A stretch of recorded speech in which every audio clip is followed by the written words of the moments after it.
Prevention of crime branch PCB શાખાએ golden Chokdi નજીક Shivshakti parking વિસ્તારમાં કેપી ટ્રાન્સપોર્ટ પ્રાઇવેટ લિમિટેડની માલવાહક ટ્રક સામે એક મહત્વપૂર્ણ અને રોકી કાર્યવાહી કરી છે।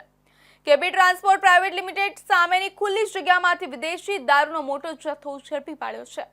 સ્થળ પર પહોંચીને તપાસ કરતા 39 કાળા રંગની પ્લાસ્ટિકની ડોલમાંથી ભારતીય બનાવટની વિદેશી દારૂની કુલ 489 બોટલો મળી આવી હતી। આ જથ્થાની કિંમત આશરે 2,36,450 આંકવામાં આવી છે। પીસીબી શાખાએ મુદ્દામાલ કબજે કરી લીધો છે।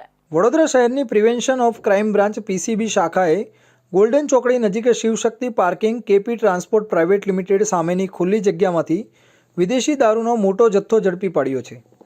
પોલીસે આ જથ્થો હાઇડ્રોલિક ઓઇલના માર્કાવાળી પ્લાસ્ટિકની ડોલમાં છુપાવીને ટ્રાન્સપોર્ટ કરવામાં આવ્યો હોવાનું જણાવ્યું છે। આ ઘટનામાં સંડોવાયેલા અજાણ્યા શરાબ મોકલનાર અને મંગાવનાર વિરુદ્ધ પ્રોહિબિશન એક્ટ હેઠળ ગુનો નોંધી કાર્યવાહી શરૂ કરવામાં આવી છે। પીસીબી શાખાને મળેલી ચોક્કસ બાતમીના આધારે ગોલ્ડન ચોકડી ખાતે તપાસ હાથ ધરવામાં આવી હતી।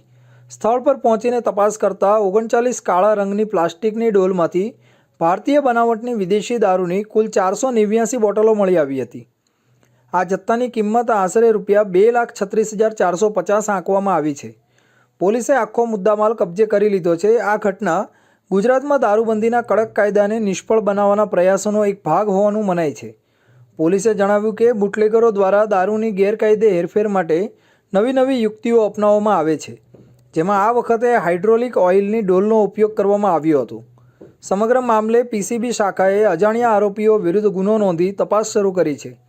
દારૂનો જથ્થો મોકલનાર અને મંગાવનારની ઓળખ કરવા માટે પોલીસે વધુ તપાસ હાથ ધરી છે અને આવા ગેરકાયદે પ્રવૃત્તિઓને રોકવા માટે કડક કાર્યવાહીની ચીમકી આપી છે। આ ઝડપી કાર્યવાહીથી વડોદરા પોલીસે ગેરકાયદે શરાબની હેરફેર સામે ફરી એકવાર પોતાની તત્પરતા દર્શાવી છે, જેની સ્થાનિક વિસ્તારમાં ચર્ચા થઈ રહી છે।